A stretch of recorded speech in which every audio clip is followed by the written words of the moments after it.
My husband went to the hospital to help his grandmother. She was in critical condition and leaving a hidden camera that only he knew about. And when my nephew entered my room and entered and into something else, and my husband and my grandmother watched the camera. And after a minute, my grandmother's heart stopped.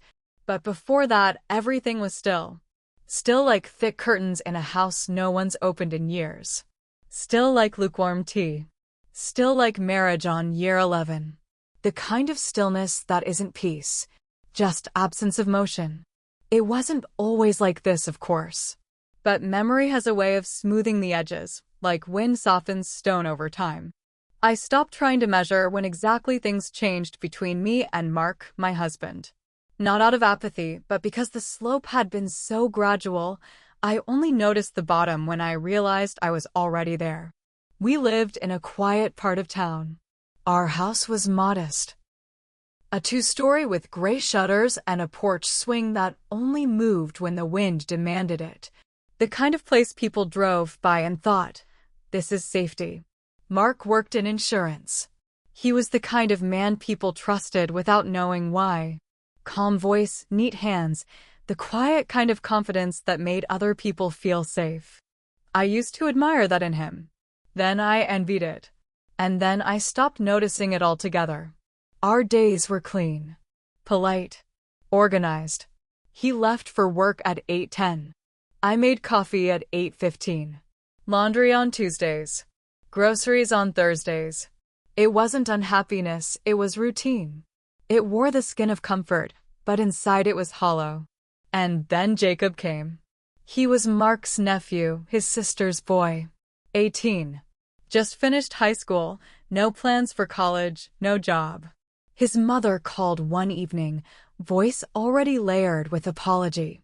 Just for a few weeks, she said. While I figure things out. Mark didn't hesitate. Of course he could stay.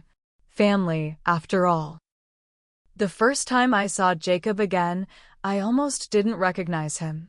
Last I remembered, he was 12, sticky-fingered and sullen. Now he stood in our hallway, tall, lean, headphones around his neck, a black hoodie hanging off his shoulders like armor. He didn't say much. A mumbled hello, a nod. His eyes met mine only for a second. But in that second, something fluttered, not in recognition. In warning. I ignored it. He moved into the guest room. Ate cereal at odd hours. Laughed quietly at something on his phone, but never explained. Didn't ask for much. Didn't offer much either. Just a presence. A shadow that hummed low in the background of my carefully arranged life. I didn't think about him much at first. I didn't have to. Until the quiet between us started to echo. 3 days after Jacob moved in, I found myself pausing outside his door with a laundry basket. I heard music, faint, rhythmic. Then silence. I knocked, gently. Laundry, I called. No answer. I opened the door halfway. The room was clean, surprisingly so. The bed made. A book face down on the desk. Jacob stood by the window, back turned, shirtless. I saw the curve of his spine, the edge of a tattoo I hadn't known he had. Something small, dark, etched near his shoulder. He turned around slowly. Didn't startle. Just looked at me. Oh, he said. Sorry, I mumbled, setting the basket down. Just thought you weren't here. It's fine. He didn't move to put a shirt on. I dropped the folded shirts on his bed, not meeting his gaze. You okay? He asked. I blinked. Me? Yeah. You've been... I don't know. Tired, maybe. I let out a breath through my nose. That's what marriage does to you. He smirked. Sounds tragic. It's not, I said too quickly. Then silence. I turned to leave, but as I passed him, I felt it, the air shift. Like he had stepped slightly closer. Not touching. Just near enough that my skin remembered it later. I didn't sleep well that night. Mark didn't notice. Or if he did, he didn't ask. That was his gift, leaving space. Some people called it respect. others avoidance. One evening, he mentioned his grandmother. Said her condition was worsening. Said the doctors didn't expect much. I'd met her once. Frail, elegant, the kind of woman who spoke as if every word cost her something. Mark loved her fiercely. She raised him more than his own mother. She's in ICU now, he said. I might need to go soon. Of course, I said. That was the end of it for them. Days passed. Jacob and I fell into a strange rhythm. He'd come into the kitchen when I was chopping vegetables, lean against the counter, watch me with a quiet that didn't feel adolescent. Want help? He'd offer. I always said no, but I didn't tell him to leave. We didn't speak much, but the silences between us started to pulse like veins under skin. I found myself listening for his footsteps, anticipating the way his voice dropped in the evenings. I caught myself thinking about his eyes, not their color, but their focus. How direct it was. How intentional. Still, nothing happened. But the idea that something could, that was enough to wake something in me I thought had gone to sleep forever. Then came the call. Mark was in the garage, checking the tires. His phone buzzed once. Then again. He answered. I couldn't hear the words, just his voice shift. Urgency wrapped in restraint. When he came back inside, he was already folding a shirt into his duffel. I have to go, he said. I stood in the hallway. Tonight? She's not doing well. Should I come? He hesitated. I'd like that. I looked at the bag, at the clock, at the window, where light was already retreating. I'm tired, I said. I think I just want a quiet night. Maybe some wine, a book. Just let it go still for a bit. He nodded, but his eyes scanned mine like he was trying to decide if that was truth or something else. Are you sure? I smiled. Go. Be with her. He exhaled, kissed my forehead. I'll call when I get there. I watched his car pull out of the driveway. I watched the street swallow him. And then I stood in the hallway of our silent house. I was alone. Not really, but alone enough that something inside me uncurled. The first morning without Mark felt too quiet, too clean, like a hotel room just after checkout. No toothbrush beside the sink. No shaving cream residue. No clatter of his spoon in the kitchen. I made coffee anyway. Jacob was already at the table, hoodie up, earbuds in, staring blankly at his phone. He didn't look up until I set the cup down across from him. Thanks, he said, pulling one bud out. Did you sleep? He shrugged. Enough. You always wake up this early? Only here. I raised an eyebrow. He grinned. It's polite. I smiled, small, careful, and sipped. We sat in silence, the kind that stretched long enough to feel like something else. I should have gotten up. Should have started the laundry or checked my email. But I didn't. Instead, I found myself watching him from behind the rim of my mug, the way he curled his fingers around the cup, how his jaw tightened when he read something on his screen. He looked older than 18. Not just in build, in bearing. I'm going for a walk, I said after a while. Want company? No, I said too fast. He nodded. Okay. But he was already watching me as I stood. Later that day, he found me in the garage. I was reaching for a box on the high shelf, holiday decorations I hadn't touched in years. My fingers just brushed the edge, but it tipped, and before I could catch it, the weight shifted too far. Careful, his voice cut through the space as he stepped behind me, one arm bracing the box, the other catching my waist. It wasn't dramatic, no crash, no fall. But his hand stayed longer than necessary. And when I turned to look at him, breath caught, I saw it in his eyes. He knew what he was doing. And I didn't stop him. We both froze there for a second. The box now safe. My body now lit, not from fear, but from the sudden heat blooming where his fingers had held me. Thanks, I murmured. Anytime. He let go. stepped back. But not far. That evening, I opened a bottle of wine. Just one glass, I told myself. Just a way to unwind. He passed through the kitchen on the way to his room. Paused when he saw me. Celebrating something? No. Just. I swirled the glass, trying to remember what quiet feels like. He nodded slowly, then opened the fridge, pulled out water, lingered. You don't seem quiet. I tilted my head. What do I seem like? He didn't answer. Just looked at me. Too long, too deep. Then he left. And I sat there, heart humming a rhythm that didn't belong to silence anymore. At night, I stopped locking my bedroom door. I told myself it was for airflow, for comfort, for access in case Jacob needed something. But the truth was quieter and much more dangerous. I wanted to hear his footsteps. I wanted to feel his presence outside my door, not knocking, just there. And sometimes I did. The days blurred into soft repetition. He found small excuses to be near me, helping with the dishes, asking where the blankets were stored, brushing past me in the hallway just a bit too close. Each time, something inside me tightened. Not fear, not even guilt. Something worse. Wanting. At night, I lay still and traced the air between us like a map I wasn't allowed to follow. I imagined his hand on the back of my neck, not forceful, just certain.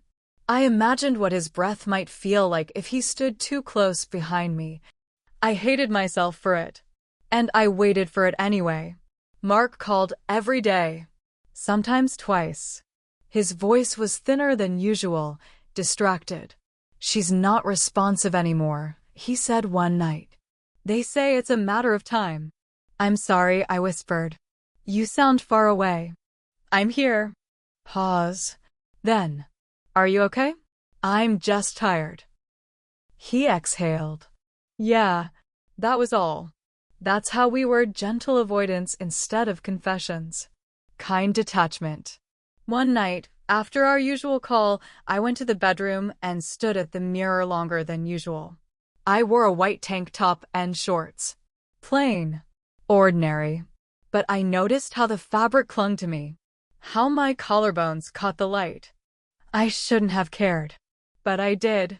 And when I turned, I saw a shadow in the hallway, standing just beyond the doorway. Not moving. Just watching. Neither of us spoke. Then it was gone. I went to bed, trembling without reason. Or maybe with too many. The next day, Mark called again. This time, his voice was different. Tighter. She's taken a turn, he said. They think it's the end. I'm so sorry. I'm going to stay with her tonight. Maybe tomorrow too. Of course. Be with her. Another pause. And then something in his voice shifted. Are you sleeping okay? The question hit sharper than it should have. I am, I lied. Silence. Then.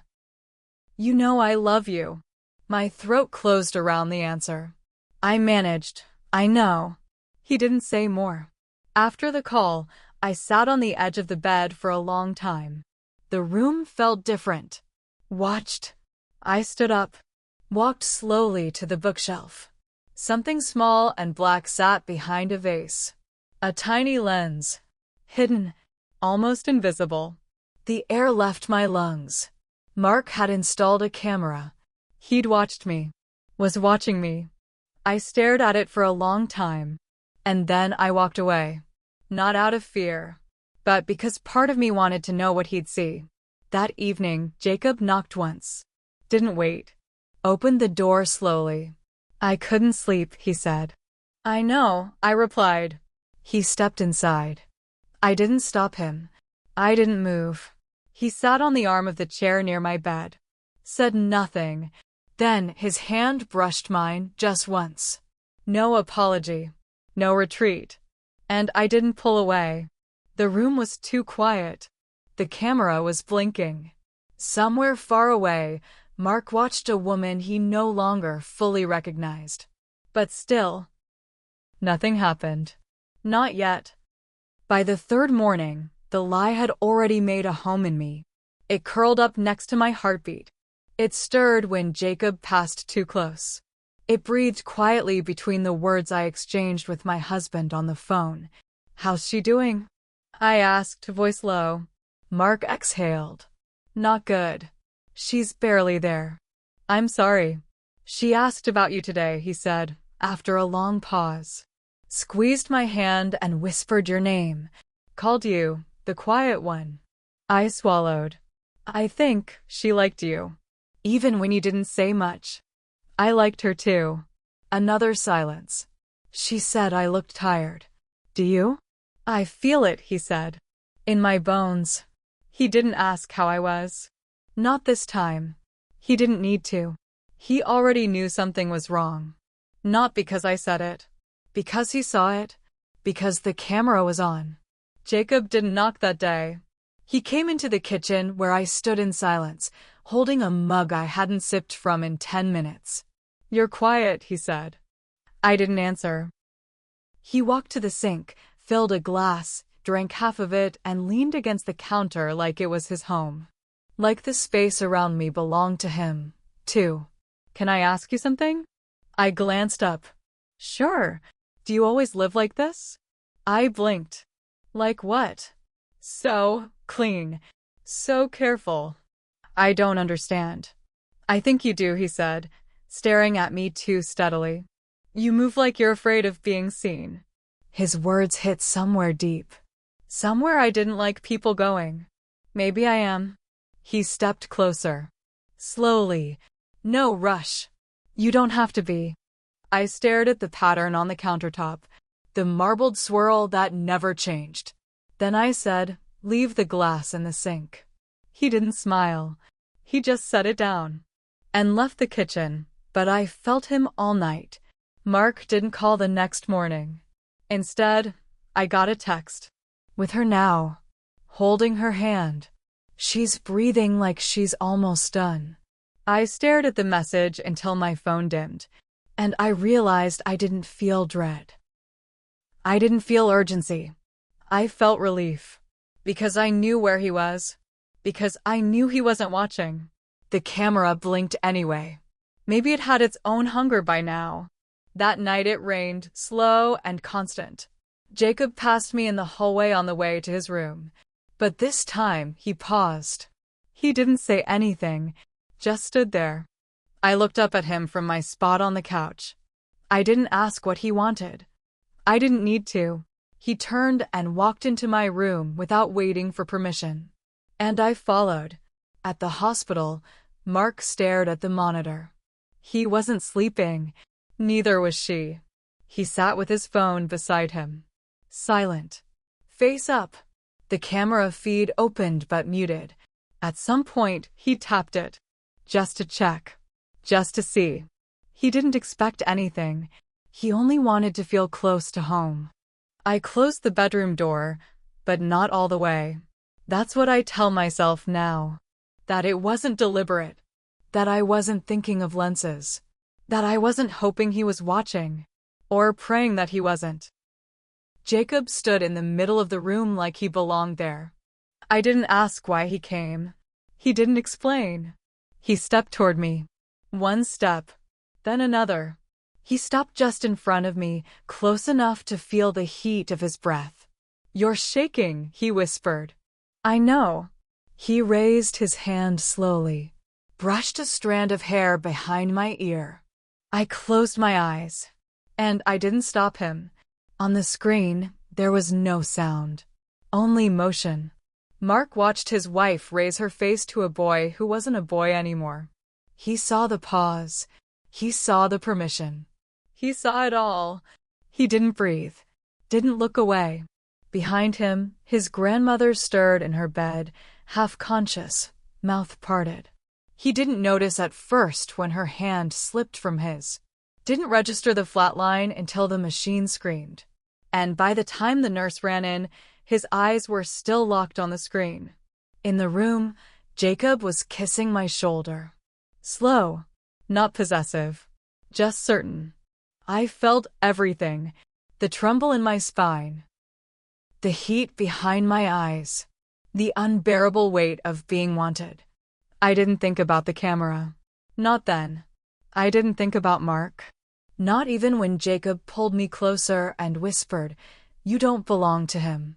Because I already knew. At the hospital, the nurse put a hand on Mark's shoulder. "She's gone," she said gently. But he didn't react.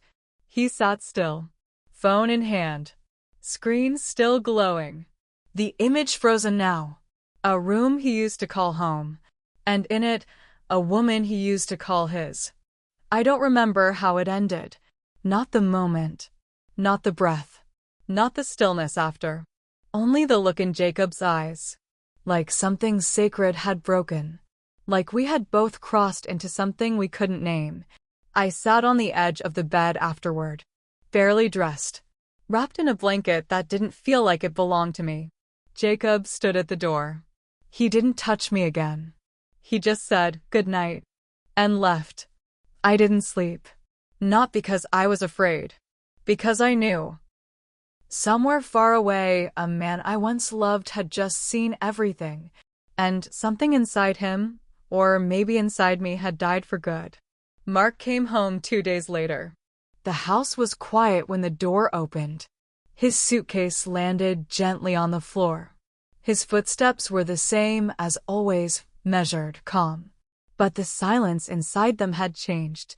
I stood in the kitchen, drying a glass I hadn't used. The scent of coffee lingered, though the pot had been cold since morning. He didn't say my name. He just stepped in, set down his bag, and looked at me. Smiled. Not coldly. Not cruelly. Almost kindly. That was worse. "How are you?"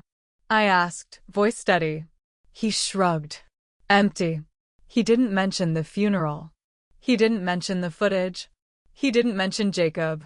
But everything was already said in the way he looked at me, like a man studying an old photograph of a place he no longer recognized. "You should rest," I said. He nodded. And for the first time in our marriage, he didn't touch me when he passed. Jacob disappeared that same day. His room was left exactly as it was, bed unmade, chargers tangled on the nightstand, hoodie tossed over the back of the chair. No note. No goodbye. Mark didn't ask about him. I didn't explain. There was nothing left to say. And maybe that was the point. For the first few days, Mark was generous. More generous than he had been in years. He brought flowers. He made me breakfast. He sat with me on the couch and asked if I wanted to watch something. He touched my shoulder lightly in the hallway. He smiled when I poured his tea. I thought, maybe he had chosen forgiveness. Or something close to it. But forgiveness doesn't come wrapped in kindness. It comes in silence. And silence is where the cruelty lives. One morning, a small package arrived. No return address. Just my name, written in a hand I didn't recognize. Inside, a USB stick. And no note. I knew before I even plugged it in. I sat at Mark's desk, heart so loud I could barely hear the click. The file opened. It was the recording. That night. That room. My face. Every angle. Every breath. The footage wasn't raw. It was selected. Cut precisely. From the moment Jacob stepped in to the moment I stopped resisting, there was no nudity, no act, just everything else. I watched myself lean into the inevitable. I watched myself let it happen. And at the end, the screen went black. I sat frozen. Mark didn't say a word when he came home that evening. But he did kiss me on the forehead like he had before. And I understood, in that instant, that this was not over. This was just the beginning. He didn't scream. He didn't accuse. But little things began to slip. He changed the password to our shared email. He moved our joint account into a separate one for security. He spoke to our mutual friends alone, more often than usual. At first, I thought I was imagining it. Until I got a message from a coworker. Everything okay? You've been quiet lately. We heard about the family situation. I hadn't told anyone, but someone had. And it wasn't Jacob. Then came the article. A small blog post from someone local. Not front page. Not scandalous. Just a whisper in digital ink. Trusted woman in community caught in family scandal. Husband maintains dignity. No names. But just enough detail for anyone who knew to know exactly who it was about. I didn't confront Mark. He didn't confess. But that night, he watched me across the dinner table like a man watching a building crumble, not with joy, not with horror, but with fascination. And in a soft voice, he said, "Strange how some people don't know what they've done until the reflection breaks." I began to unravel slowly.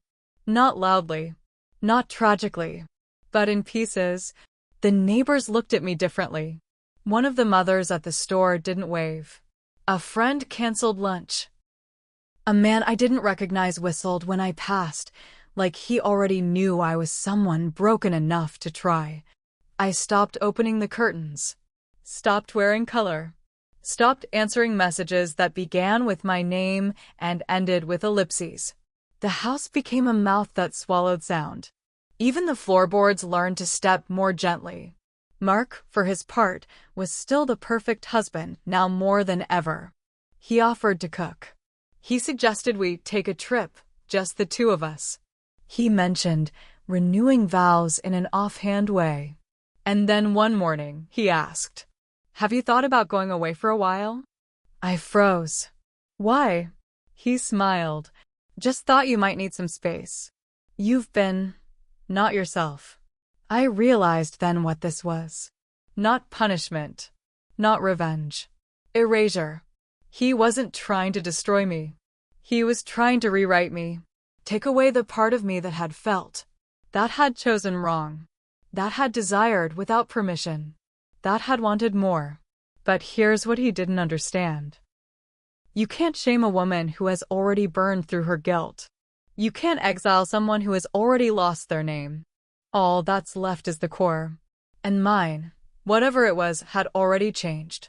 The last thing he ever said to me that felt true was this: "You should be grateful.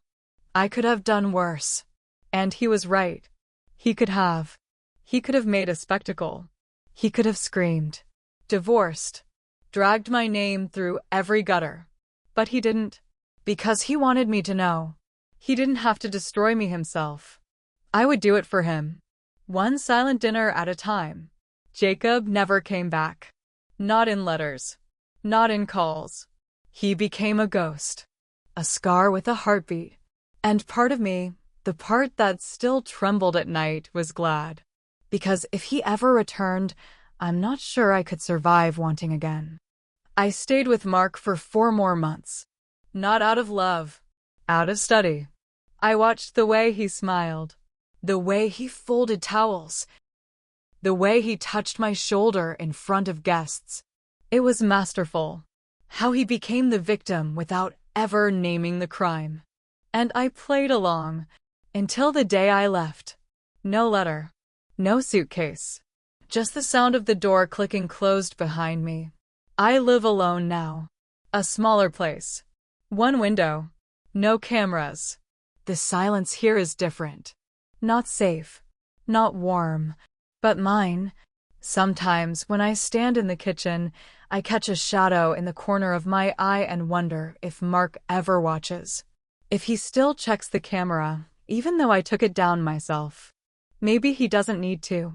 Maybe the version of me he built will always exist somewhere. Still blinking. Still breaking. Still caught in the act of becoming something I never asked to be.